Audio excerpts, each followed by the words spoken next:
Depending upon where you live, finding high-quality yet affordable childcare may be a struggle. The Legislative Task Force on Access to Affordable Childcare, signed by Governor Dayton in May of this year, is tasked with proposing legislative solutions for this complex dilemma. They've been holding meetings, and here are some recent highlights.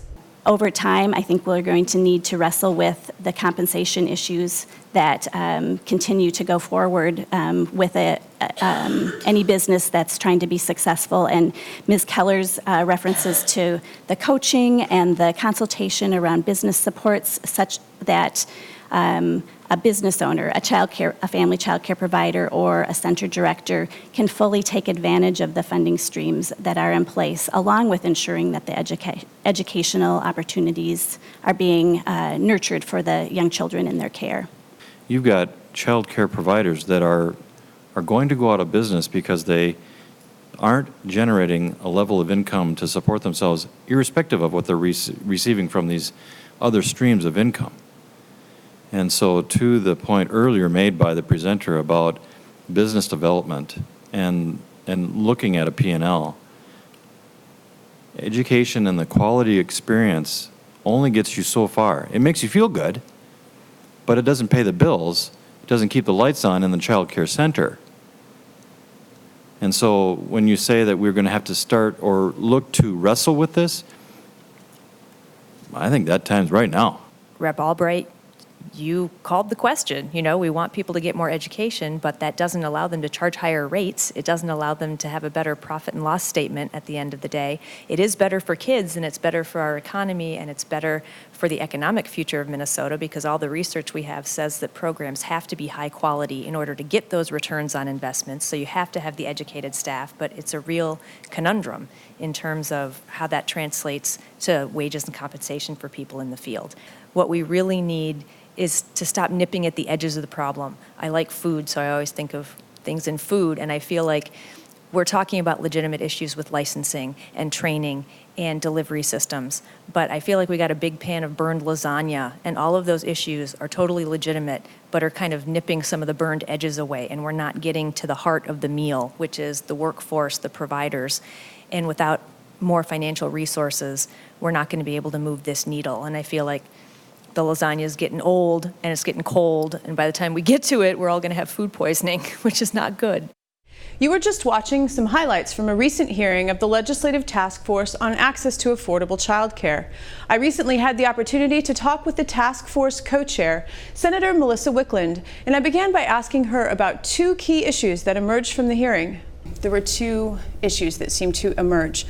One is securing sufficient wages for the workers and the providers, and the second is adding more public dollars to assure high-quality child care services. So are dollars really at the heart of the matter? Well, I think they are one of the biggest factors that we're facing right now. There are a lot of studies that show what makes up a high-quality care setting for children that are ages 0 to 5. And we know what it takes to provide those high-quality features in family daycare or in child care centers. But we also know that along with that comes costs for the provider to be able to provide the kind of environment that's necessary, as well as paying wages that are, reflect the quality of the work that they do.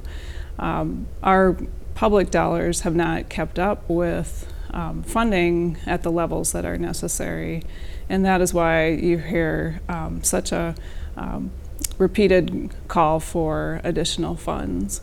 Our reimbursement rates for providers who accept the public subsidy money, the CCAP, that's referred to as CCAP, those rates are still set at a level that reflects a 2011 wage study.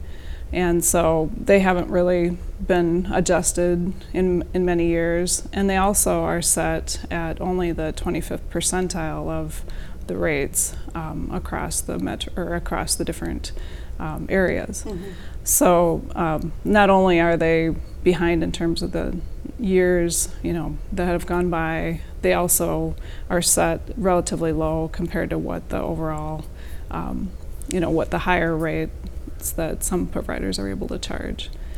So I think that all points to a need for additional public funding. Okay.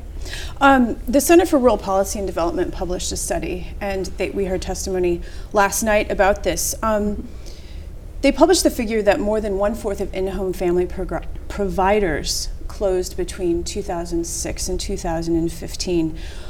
It's slightly different for Greater Minnesota than it is for in the cities, but what's your understanding as to why so many of those in-home providers are closing? Well, I think we heard that there are multiple reasons for closing. Some can be attributed just to people who are getting older and retiring, just like in any work area.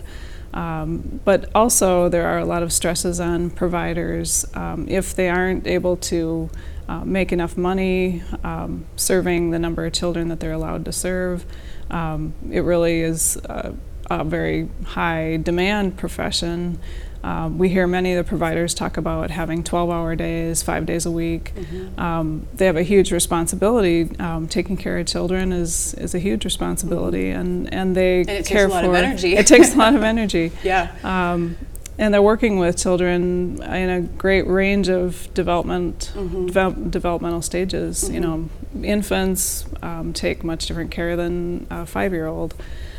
So I think that the combination of that, along with opportunities outside that may be, more attractive in terms of wages. One thing she pointed out last night, that some areas have higher paying jobs, maybe $15, $16 an hour, and they're maybe making $10 an hour in their home daycare situation. And it's hard to expect someone to stay in that profession if they're able to work for a much higher wage. The home-based providers are also declining in the cities, but there's been an increase in the daycare centers. Is there an effort to keep both kinds of care available? Well, I think there is an effort to keep both kinds of care available. We've heard in our task force meetings that parents and families and providers want to be able to offer all different options to families. Some families like to have a home setting. They feel that that's best for their children, and others like the opportunities that center-based care offers. And I think it's important to have all options available. The rural Minnesota person, she also said that a lot of the maybe immigrant families would like to have more family-based childcare available. Then that's who they feel more comfortable leaving their children with, and also people who maybe speak their language and are able to talk or use their own cultural background in their care. Right, which kind of goes to the culturally appropriate childcare. I know the task force has been talking about that. Can you talk about that a little bit? Yeah, well, we feel that one of the higher need areas is for care for immigrants or children who speak another language at home. And in order to do that, providers, if they're of the same culture as the family, then obviously they have that background and experience to draw on. But there's a greater need than what's available.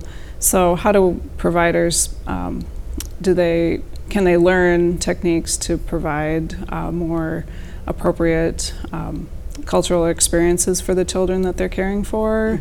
Can we take advantage of the fact that they speak multiple languages? I think that's an asset that kids can bring with them into their educational experiences all through their lives, to have that dual language experience.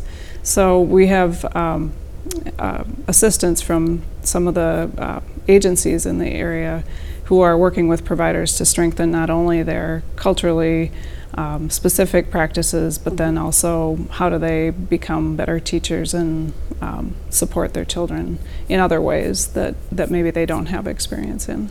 So one last question for you.